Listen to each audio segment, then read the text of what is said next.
हरिपञ्चकं रविसोमनेत्रमगनाशनं विभुं मुनिबुद्धिगम्यमहनीयदेहिनं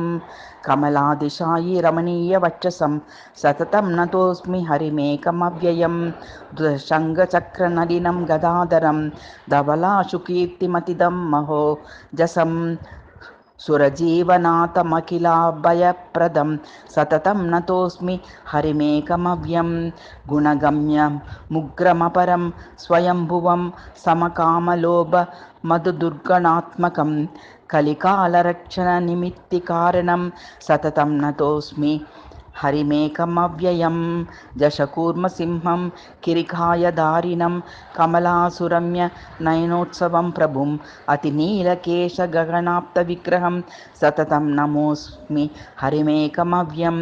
भवसिन्धुमोक्षदमजं त्रिविक्रमं श्रितमानुषातिहरणं रघूत्तमं